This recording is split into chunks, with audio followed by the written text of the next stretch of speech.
Can everybody hear me? Give me a thumbs up or a yes in the chat. You can hear me and we've got the sound going. Is that good? Yes, yes. Okay, sorry, lots of yeses there. Thanks, guys. That's brilliant. Quick question. Who enjoyed the music? Tells you a little bit about your age if you say, yes, I enjoyed the music, I think. Brings back many memories. Anyway, I thought what I'd do tonight, I just want to give you guys a little bit of a feel, just an idea, because there's so much speculation out there. Every day I'm hearing what the trolls are writing, and everybody writes back to me and says, oh, the trolls have found out this about you, and the trolls are doing this, and they're all trolling me and making my name bad out there, and I'm going to do this and I'm going to do that. Well, I want to tell you guys a little bit about me, just so that you understand where I come from. I went through the Rhodesian War.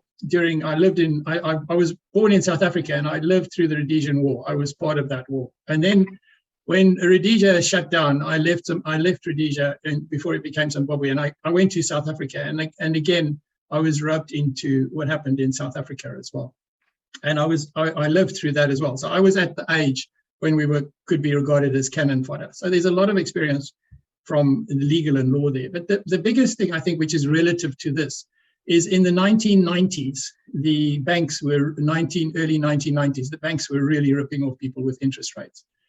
And I was one of the founding people who wrote a program so we could check the bank interest.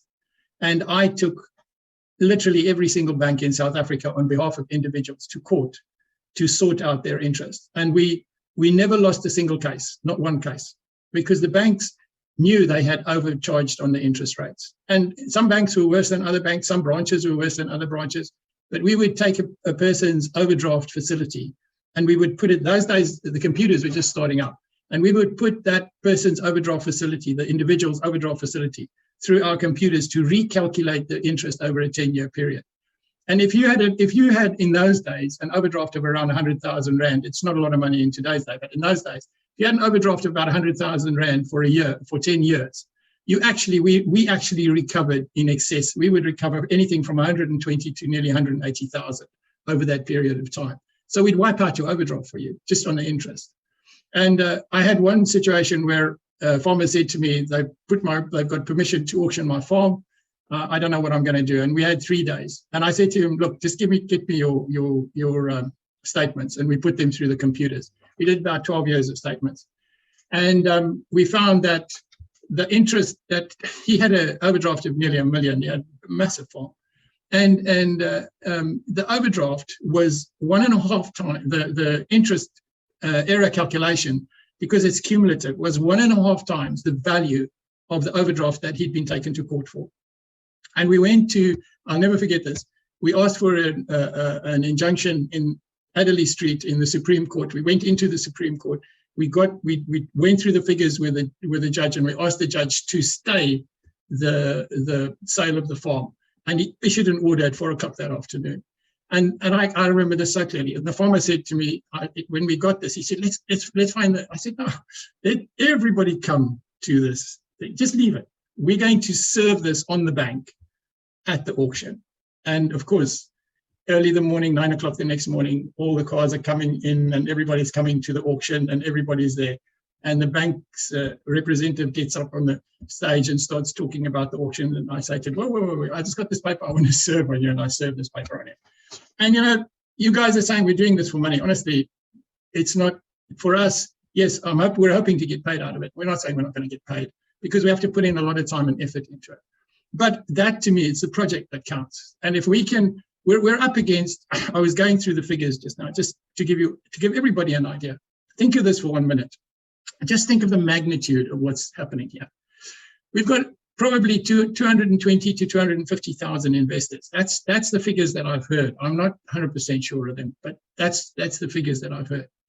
And one of the things the other thing is that the total amount of money that is in question here, and nobody really wants to put the figure out there, but from the original investigations and things, is somewhere in the region of a value of 800 million pounds, British pounds, 800 million, nearly, it's 200 short. If you look at the Bitcoin value at the middle of this year, it would have been over 1 billion pounds. 1 billion pounds, that's 20 billion South African Rand.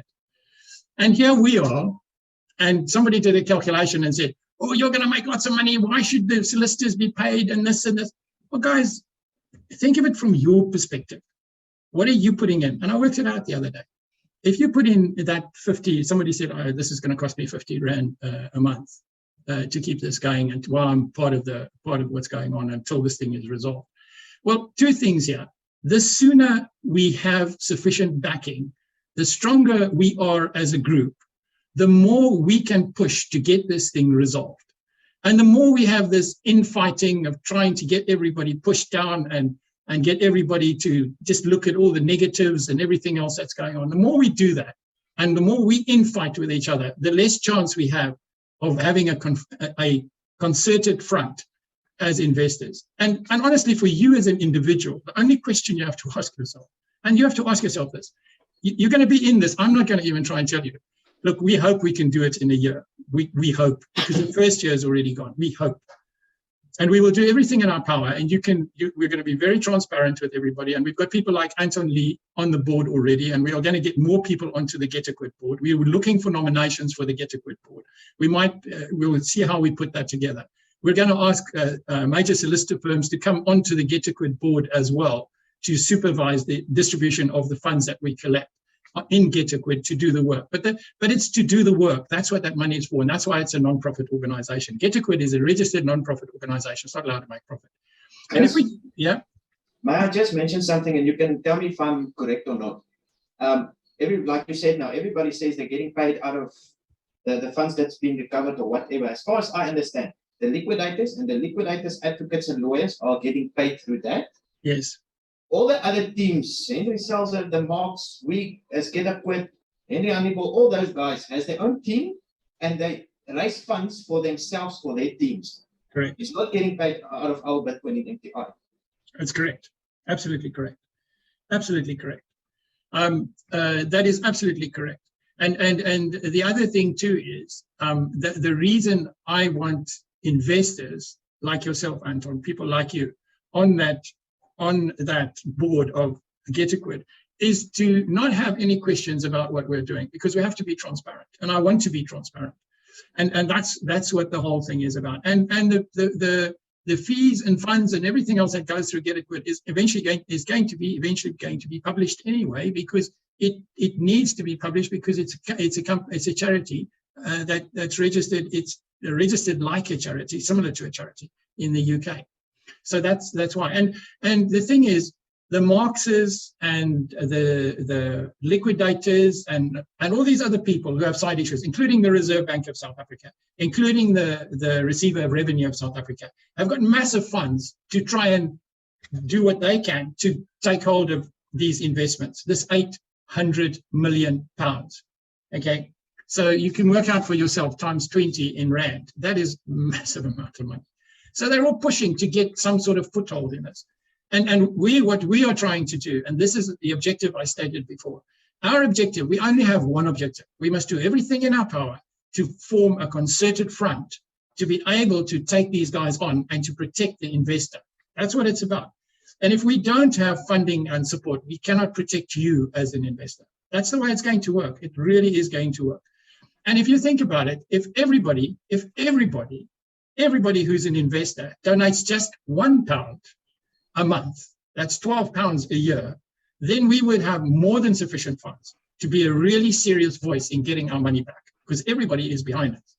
But I don't think that can happen. I'll be honest with you, I wish it would. And I'm quite easy. If we get that sort of support, I'll take it down to 50p a person a month, and you pay once every quarter or something.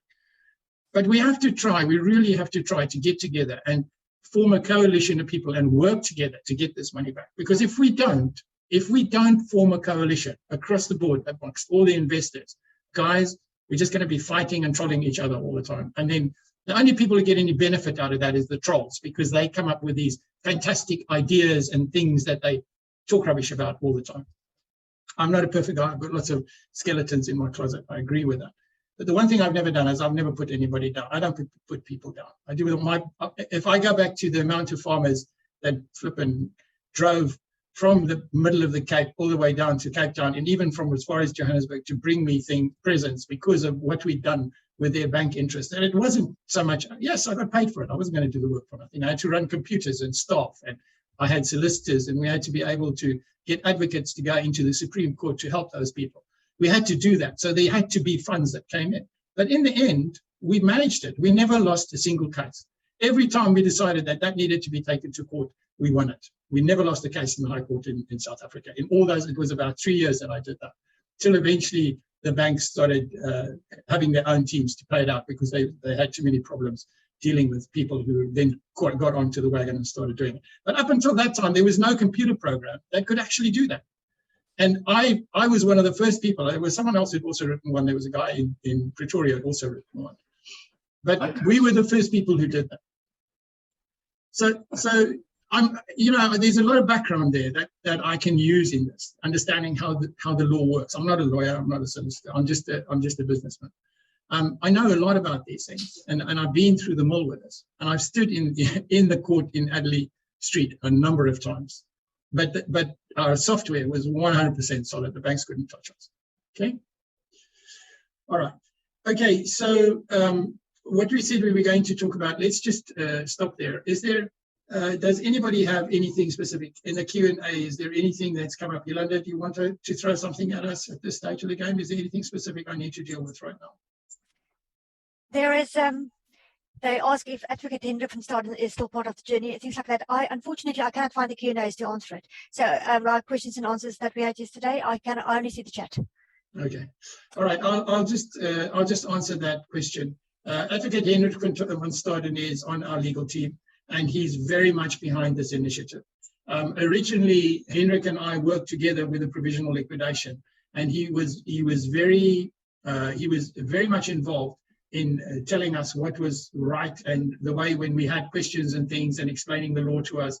Advocate Hendrik van Staden at that time was very much involved, and we've kept in touch, and every now and then him and I have put out a joint statement. People who have been part of certain groups within GetaQuid have been receiving emails, and we've kept everybody up to date as much as we could. To an extent, there was no role for me if the liquidators were playing the game. If the liquidators and all this other funding shenanigans and the Ponzi scheme nonsense wasn't going on, there really wasn't a role for GetaQuid to get back into this. But now that they're trying to push through this Ponzi scheme, and now that they have rejected they've actually rejected the actual claims that have been submitted, and because there are differences in the original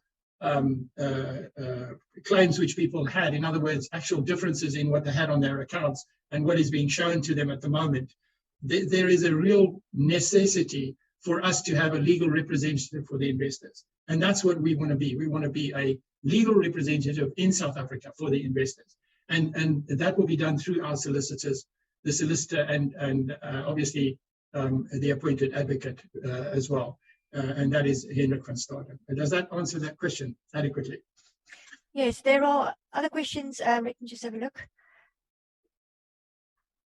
I just want to let me deal with, I said we would talk about Steynberg, Johan Steynberg. Yes, actually, just for the back of your mind, just they want to know the status of the claims forms they have submitted. And another one that is important, they want to know how many are signed up. Okay. And supporting your approach in protecting the investor. Okay. All right. At the moment, we have approximately about 5,000 people that have actually submitted documentation for the empowerment of our legal team. And that's where we are at the moment. And I think, and this is my own interpretation at the moment, we have probably somewhere between 6,000 and 7,000 further people who are now querying us to see if they are going to be comfortable with it, with the way we want to handle this. And we're working on that at the moment. So we know that there are shortages in information that we need to bring up to stage. And I'll discuss some of that with everybody so they can understand how it works, okay? All right, so let's just deal with Steynberg first and just have a quick talk about that so everybody can understand exactly what the legal position is and what Hendrik van Staden informed me was the position at the moment. And we had a really interesting discussion 2 days ago when Louis came on, one of the people who's been following it really closely, and also commented, and I found that extremely valuable. So I think the situation at the moment is Steynberg is under arrest in Brazil and he was arrested early in January. He was arrested, and he was, first of all, he was charged at that time for illegal documents. And all of that is available on the internet. You can go and have a look at it. There are some good articles. We will put links to those articles in an article tomorrow and bring a summation to you as well about that. And the South African government has requested an extradition, or busy, I don't know if they've actually submitted their extradition order, but the police have put a claim on getting him back into South Africa. The other side of it as well is there is no warrant out for him from Interpol. So Interpol have not raised a warrant for his arrest. And as far as I know, the FBI have listed him as a person of interest at this stage. And there's going to have to be some sort of discussion around all of this. Now, how does that affect what's happening at the moment? The problem that we have is we do not know, and this is where we as investors need to submit. There's some queries that have been submitted by Advocate Van Staden and Ian Ellis, our solicitor and advocate, have submitted questions to the liquidators asking certain pertinent things, because we're not quite sure at this stage how much of this, because a substantial amount of the Bitcoins have already been recovered. Whether Steynberg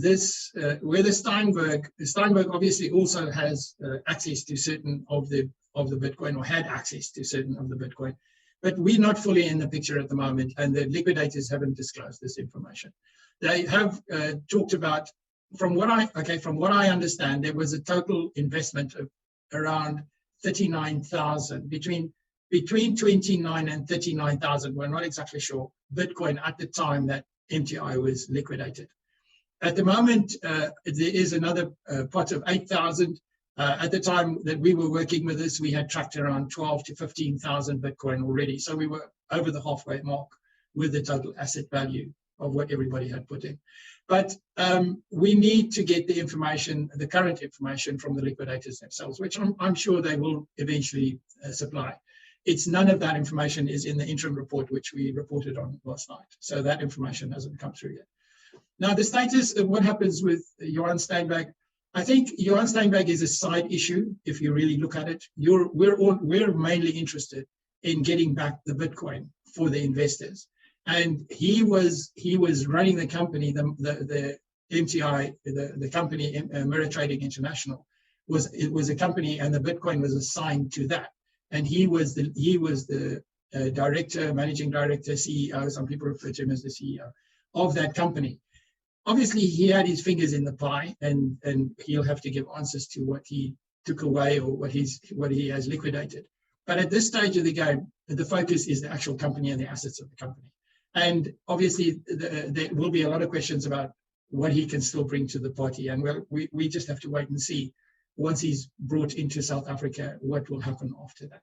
But that is the status. How does that affect you as an investor? Obviously, it's a good news that he's not lost to us. I mean, there was a lot of speculation that he'd been buried somewhere out at sea, and that he just vanished off the face of the earth, and he was in Panama and he was all over the place. But anyway, so at least he's been found. Now it's a question of, will the South African government be able to extradite him from Brazil and get him into South Africa? And we can, as investors, we need to work out, and I would leave that to Ian Ellis, and it is on our question, a question that we are looking at the moment, how to approach the authorities to make sure that we can also understand what's going on there and what their legal action is going to be.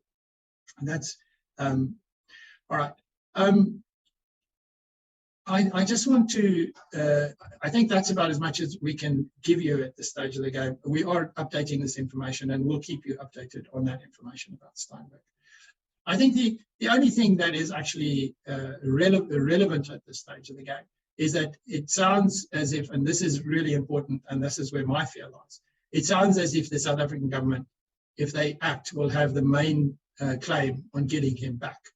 If he gets claimed by America and there is some sort of extradition order that we're not legally know about, that he needs to go to America first, I don't know how that will affect us. But we have to push to get him back into South Africa. And what we can do in that vein, we can only wait and see what the authorities ask us to do, if they do ask us to do anything at all. Okay. I think the other interesting thing is, at the time that we when the liquidation was, before it went to court, a lot of people went to police stations, and we directed people to go to police stations with case numbers to actually file criminal charges against them.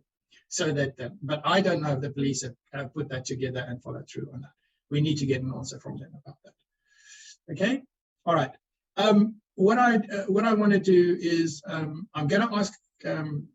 What I'm going to do now is I'm just going to deal briefly with some things that have been coming up in the emails today, and I'm going to share screen with you and then just talk you through some things. Let me explain where I think the categories. We've got a number of categories of people now at this stage of the provisional liquidation and the order that the full liquidation order has been given.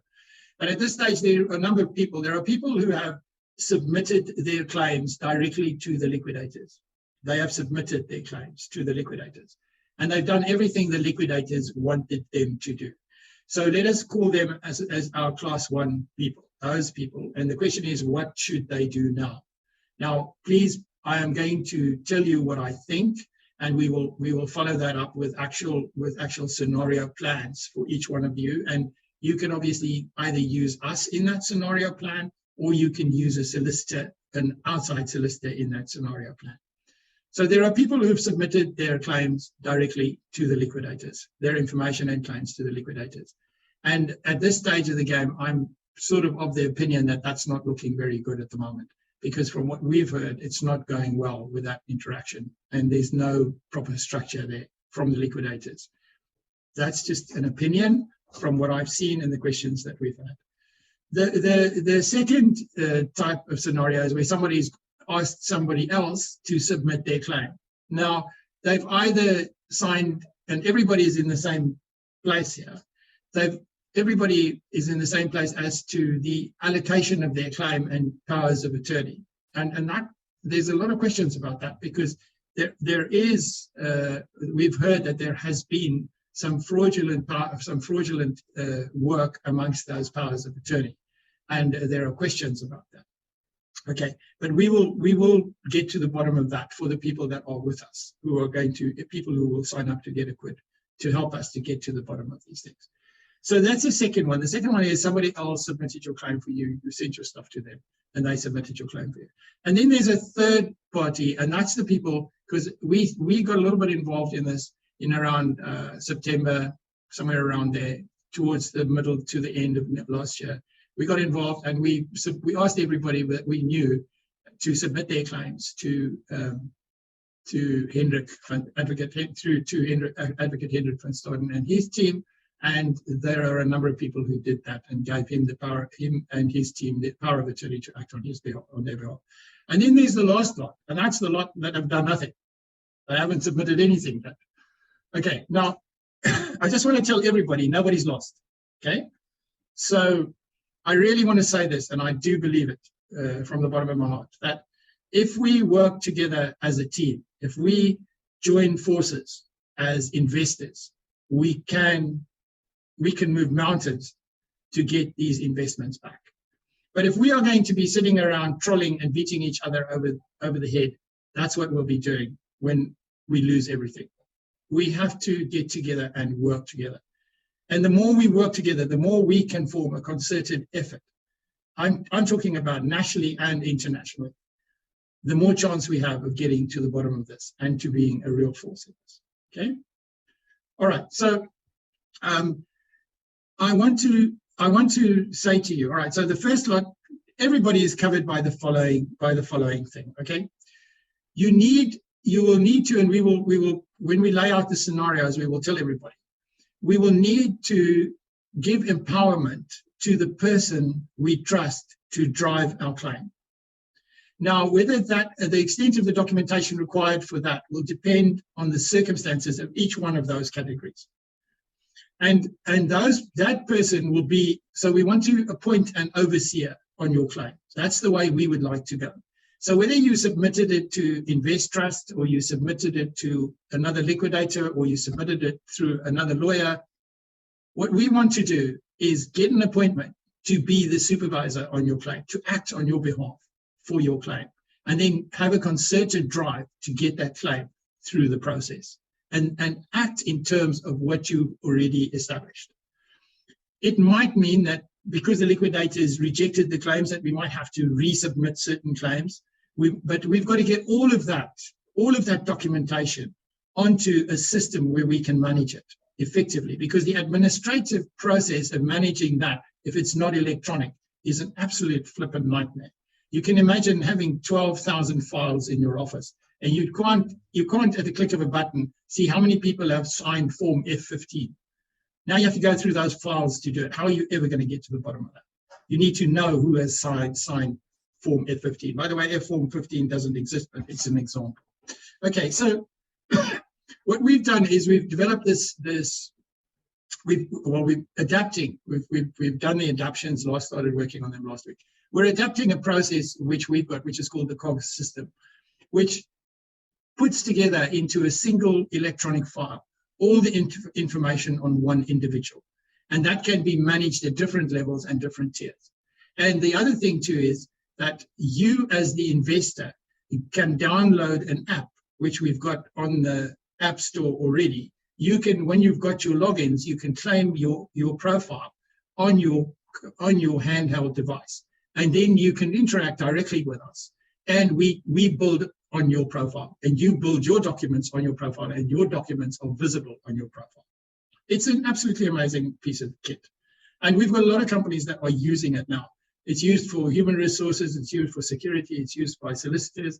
There's a lot of people that are using that app at the moment. There's a lot of goodwill out there from the people who use that. So we've already got substantial files for individual companies on that app. So first of all, the individual has his profile, and all the communication that individual does with the organization is recorded.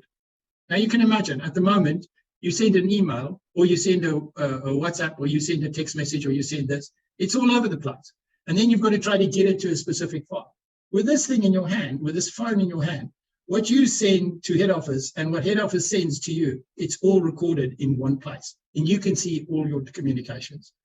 So it's a brilliant thing. And then you can take photographs of the documents, send them in, and then send them in under your registration. So this is absolutely a vital piece of kit to make this thing work, and to make this thing work as cheaply as possible. Okay, the app is called Cogs. It's cogs.systems. The website is cogs.systems. I see somebody's asking, what is it? It's cogs.systems. cogs.systems. That's there. I typed it into the thing. If you put that the app, the web page will come up, and you can have a look at what that thing is capable of. Okay. All right. Okay. All right. So those are the things. So if I just go back over those four scenarios, if you, in each one of those scenarios, there is, except the last one, which is where you haven't submitted anything. In each one of those scenarios right now, we need to create a unified supervision, and that's what we're trying to do. We're trying to work with what you've got and where you've got to, and then create a unified supervision over your claim. And by doing that with a legal team that has only one objective, and that is to try to do everything we can to redeem your claims. And that's what GetaQuid is about. It's about getting your claims back. And one of the things I saw today is one of these little trolls who want to get up, jump up, and shout all the time said, well, GetaQuid is going to oppose every action out there. We're going to oppose the actions that take away, and you can test us by that, and you'll know what we'll show you what our findings and arguments are. We will oppose the actions where you're going to lose your money. And the people who are saying you shouldn't go with us, I'm telling you now, they have alternative interests, and they're not interested in you getting your money back. That's my attitude right now. And yes, it is going to take us time. I'm not going to tell you anything else. It's going to take us time to get this off. But guys, honestly, if you've invested £1,000 and you do, and it takes us 3 years, it wouldn't even cost you £100 for your investment in us. And that is not money in this greater scheme of things. But I don't believe it will take that long. I believe, indications are from the discussions we've had. We're looking at anything from a year to 2 years. Okay, so you're going to be paying 50 Rand a month to do that. But otherwise, you can go to a solicitor next door and ask him what he'll do to represent you, what he's going to ask you to do. It's completely different figures, okay? So I really think it is a worthwhile thing. And we're going to have supervision. GetaQuid will have a board of, is going to have a board of people who are investors supervising what happens with the non-profit organization. Okay. All right. Okay. So I think that's it. That's more or less my thing for this evening.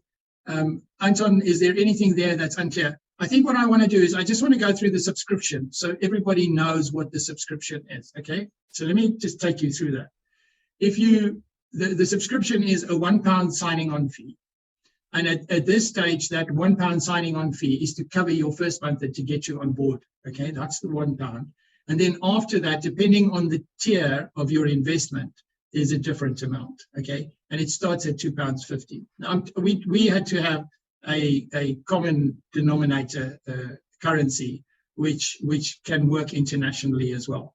And I think a lot of people out there are not quite sure. They know what Bitcoin are, but they don't really always know what ZAR are. So that's why we've used that. But we give you indications on that. Maybe what I should do is just share my screen quickly with you and just take you to that place. Just let me set this up. I haven't set it up. And then Yolanda and Anton, if you guys could just collect what questions I should deal with.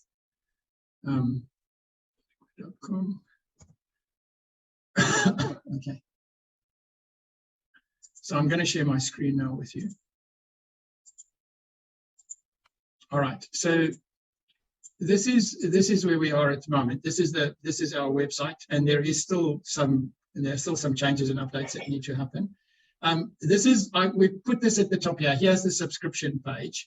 This tells you that it's a class action. In other words, class action being a lot of people getting together to do this together as a team. So we're inviting everybody into the class action, and we're managing the class action from the non-profit organization. And the non-profit organization is registered in the United Kingdom.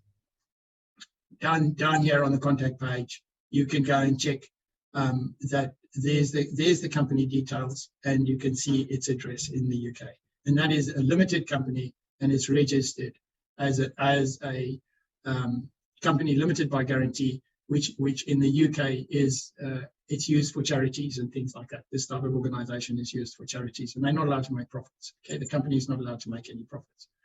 Okay, so that's what that is. Okay, then the other thing I want to show you here, if you want to just go and read and think about things, we've written out why you should join. There's a whole write-up on why you should join. And please, if you think there's anything there that worries you, get questions out to us. And if you can think of any other reasons, I didn't put in there I'm a nice guy. That's the one thing I forgot to put in there. Anyway, and then there's the plan as well. This is our plan. This tells you what our plan is, why you join, and what our first point of call is. And then we've got a bit of a definition down at the bottom here. And if you click on here in the definitions, you can go to the Cox system as well. This tells you all about the Cox system. And if you go, and this is the actual website for the Cox system, and it tells you everything about what the Cox system does, and it's got all of the information about the Cox system on the website there as well. So that's the mechanism that we will use to manage your documentation through, and also to look after you as an individual in the organization. Then here's the subscription page, and just to give you a quick idea here, we've got an initial sign-up fee of £1. Okay, that's your signing up fee. And then we've got your subscriptions. And what we've said is, if your initial investment is less than £1,000, okay, up to 1,000 or less than £1,000, it's £2.50 per month, and we call that category 1. And then if you're between £1,000 and £3,000, your subscription is £3.89 per month. And if you're above 3,000, then your subscription is £6.37 per month. So that's it. And obviously, if you want to bail, you're not signing a contract. You are going to go sign up. Let's just say you want to sign up. You sign up, you get the app, you start working with us. 2 months down the line, you decide we're not good enough, or you don't want to be part of this anymore. You can bail. No problems at all. Just bail. End of story. No problems with that. There's no, and I'm making this very clear to everybody, There's no, I'm in this forever. You're in this for as long as it takes for us to get it finished, or unless you are not happy and then you buy. So we have an obligation to look after you as a client as well. Okay?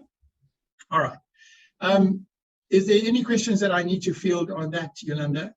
Is there anything else? Just quickly, maybe you can comment. Until, is there anything else I need to discuss about this side of things? There's a lot of comments about people saying that it will just be another waste of money. Well, what are they doing on the call then if they think it's a waste of money and don't want to support us? I think if people take that attitude, we may as well all write off our investments because if we're not going to fight to maintain our investments, then we won't get anywhere. I mean, honestly, guys, if I told you today that you had paid too much interest in a bank and we can recover it, you would all think, well, it can't be done. I'm telling you, it can be done. And if we stand together and we go, all right, let's say we spend this, and you've spent 50 Rand a month to try to protect your investment for a year, and we lose the court case. You've spent 50 Rand a month. It's not the end of the world. But if we don't band together and do it, then we've got nowhere to go. Then we are at fault because we've done nothing to try to protect that money. Okay? All right. Okay. Is there anything else, Yolanda? I'm just going through the questions. Well, so what if the person is a pensioner and she can't even afford that £2.50 per month? And my question here is, who brought you into the MTI saga? The person who convinced you to join the MTI. That's why we've got sponsorship. Or somebody to sponsor you. At least try. I mean, get somebody to sponsor you. And we've opened up a sponsorship fund as well. So if there are people who want to sponsor, that all the money that goes into the sponsorship fund will be redistributed for people who've got a case. And we'll ask people to make a case why they should be sponsored. And that sponsorship fund will support those people. Okay. Another question I think is very important. Says, so if I subscribe, I don't need to look for any attorney. I can depend on GetaQuid to help with my claim. Absolutely. That's what this class action is about. It's about having you, because everybody's case in one way or the other is very similar. There's a lot of similarities. There are quirks because, I don't have my email, someone stole my laptop, there are quirks out there. But we have resources to be able to recover and find out a lot of things for people already. So that it's because we are working. Imagine it's like saying, okay, I need to go to an expert. Well, in this case, we've been involved in this from the beginning, and we have got people who have been involved in this for a very long time. So there's a lot of expert knowledge there. And a lot of people come and they do offer help as well. So we can help. But if you go to some attorney around the corner who doesn't know the case, I think you're just going to pay for a lot of money you don't need to pay for. And the other thing is, one attorney against thousands of voices, he won't have a voice. But if one attorney stands up and he has a backing of 10, 12,000 people, then he will have a voice. He has a voice, a very serious voice. Yeah. And another question, I've registered and paid for a Cat 3 level.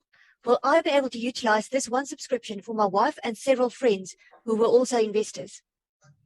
I think what we've got to do here, and this is the way it has to work, because otherwise we are going to have problems. We have to go to the level at which the registration took place on MTI. And on MTI, the entry point is an individual MTI account. And that account is the Bitcoin account. Now, some people registered 4 Bitcoin accounts, so or more. Some people even register more than that. But each one of those accounts needs to be looked after. And I suggest that if somebody does have a number of accounts, that they put the case to us so we can actually look at that and see how we can help, if we can, what we can do. The moment you start to have more than one account, there is a discount process that we've got in place. So you can have more than one Bitcoin account. But each one of those is an individual account, and you had to register a person on those accounts.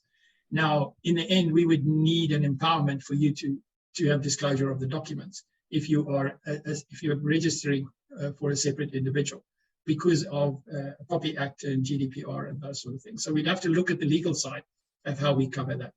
But the person could give permission to have access to that information. So you can, your grandmother who you thought And there's a lot of people who did this. They thought, look, I'm going to give my granny £200, going to put that in an account for her so that she can get something out of this, and registered it on her name.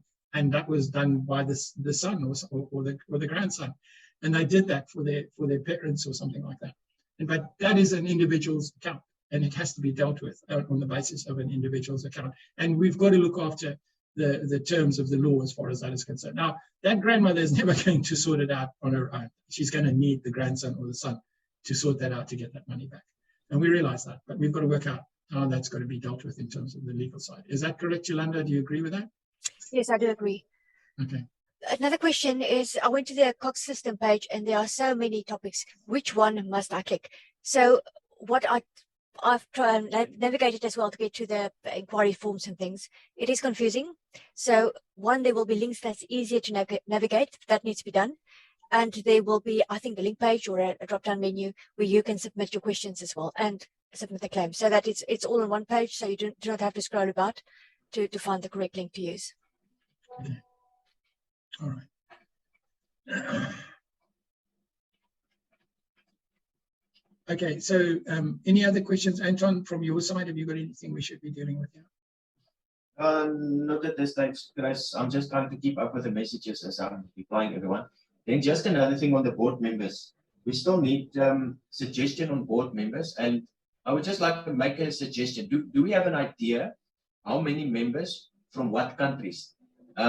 Yeah, I we think can maybe look at different. Let's say if Australia has about a big variety of members, we can have a board member from there and one from the UK. Yeah, whatever the case might be. Yeah, I think that'd be a good idea. I think what we've got to, what we don't want, we want a board between 5 and 8 people. That's normally a good size board. You don't want to be much less than 5, and when it gets over 8 to 10, it starts to get a bit wieldy to work with. But we're looking for nominations and ideas about that. So maybe what we'll have to do is we'll open up a forum for discussion on that, so that and then we'll invite our members to participate in that discussion. So that will be open to the members on that forum, and we'll put out some ideas and test that forum, and then see what's the best way to go forward, and put people forward who they think that should sit on that board. I know there were a number of people that I was talking to when this whole thing started, who brought their whole family into it. And they were really, really worried about the investment that they've caused within their families. And I'm worried. I would also be extremely worried about that. And I'm quite happy to talk to people like that who have got a large representation of people under them. Okay, just another one. The app, the Cox Systems app, is it available on Android and Apple? iPhone? Yeah, it is. If you go there, you can actually it should come up on your phone. You just type in Cox, C-O-G-S, and let me just see if I can get it up. Sorry, I'm not. Yeah, I think it comes out as Cox Management. Yeah, that's it. Cox Management. Yeah, that's correct. And then when you've downloaded it, you'll get, all the members will get their links, so they can actually activate the app. So the members get the link, and they can then activate the app. Okay. The full tutorials on how to use it and all of that will go up next week. We've worked. Louis Jordan has been working on that the whole of this week. So next week, all of that stuff will go up.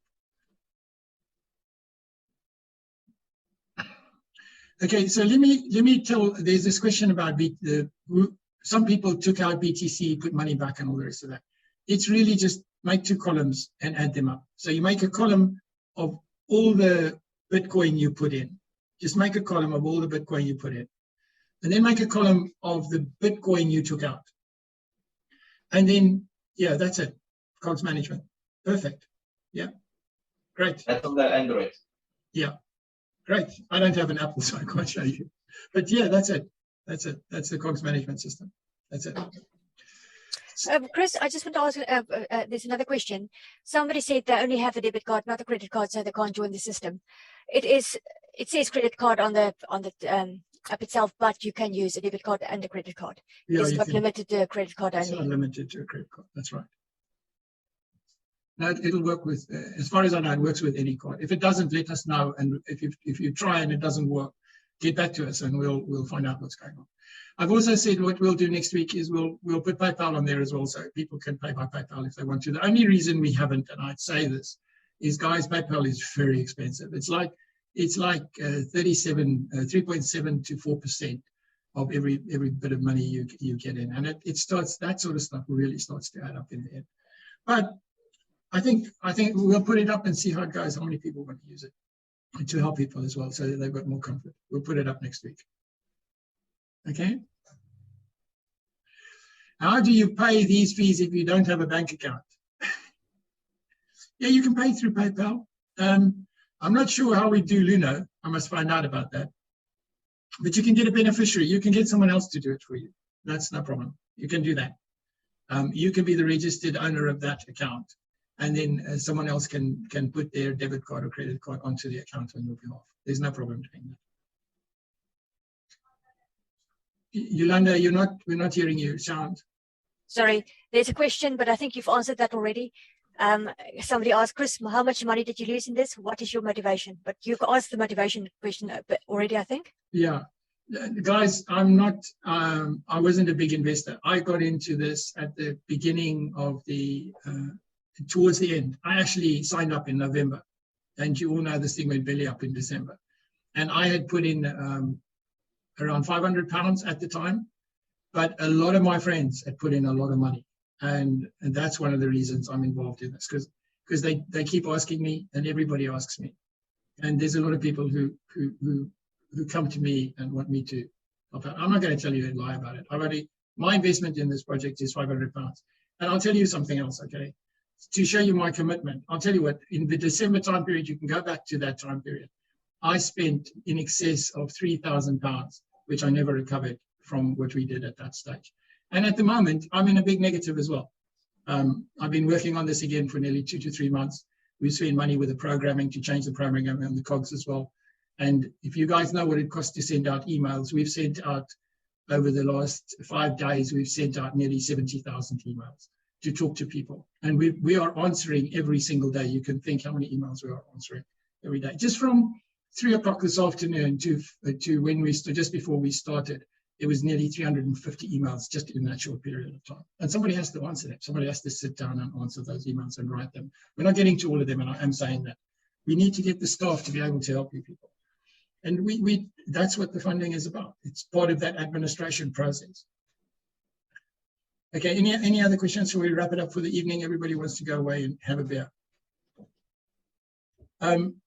The emails that you require for this, the forms and everything else, all of that will start coming through to you during the week next week. At the moment, we are collecting the memberships so that we can firm up the people who have already signed up and have already sent in documentation. We are going through that documentation again. We are going to call for an instruction early next week that you from members to send in to our solicitor of record, Ian Ellis, and that instruction is for the creditors meeting that's taking place on the 4th of February. So when he gets to that for that instruction, it'll give him an empowerment which he needs for representation as well. So we will get that out to you next week, so that you guys can just freshen that up. And that can just be sent in electronically. There's no need at this stage to send in a hard copy of that. Okay, all right. Anything else, Yolanda? Your mic is off, just in case you didn't know. Yes. There was just a question about the website. I posted that, GetaQuid.com. And I sent you an email, Chris, with my email address, as I'm not getting any emails. I think it's early days. There's a lot of emails to answer, and that may be the problem. There's a lot of emails to work through, but we are getting there. So your email will be answered. Okay. Yeah, we've got blocks of 200 or 300 emails that are very similar, and we'll be putting answers through of those early next week to those individuals concerned to try and help them. Obviously, we are putting emails together into similar categories and answering them. We will also be putting up an FAQ on the website. So we had one before, but we've taken it down because it's out of date, and that'll come up during the week next week as well. Okay. All right, everybody. I think we're going to wrap it up now. We've been going on just for over an hour now. We're going to do this again we're going to do it tomorrow night again, and we'll do it on Sunday evening again. Hendrik will be back on Sunday evening, and we'll do it again on Monday evening. And then we'll decide what the schedule is. I don't think we need to keep doing this in these webinars at such a high volume, but I can guarantee you we'll set at least one webinar a week just to do current affairs and to keep everybody up to date. And then we'll have, if we've got anything specific we need to clear, we'll do emergency webinars as well. So I'm trying to keep the emails, as the bulk emails that I'm sending out to you guys, as simple as possible, so that you can just look at it and decide if you're interested or not. We won't misrepresent in anything we do, so that if you want to, remember that you need to keep your box open on our email so that you can keep up to date. Later on, we will split the emails into just an update on the MTI situation and then personal emails. And then you'll be able to check if you want both of those emails. We haven't finalized the categories on that, but just bear with us a little bit at this stage of the game until we've got the email categorization sorted out as well. Okay? All right, guys, thank you so much for attending. Really appreciate your support. And I want to say thank you for everybody who's signed on. It's really been an amazing week. You guys have done a great job. Thank you for that. And all the support I was really surprised by the support we got from people who've been carrying through on this for such a long time. Henry's been putting in a lot of effort as well, and I want to mention him specifically, Jan and Louis and all the rest of the people out there who've been supporting their groups. I think that's been really commendable from the way that you've done it. Okay, thank you guys. Have a really good evening, and thank you for being with us, and thank you for all your comments. It's been really interesting. Haven't been able to answer all of them, but we'll get through this. Okay, so let's stick together and let's get it done. Thank you guys. Thank you so much. Thank you. Bye.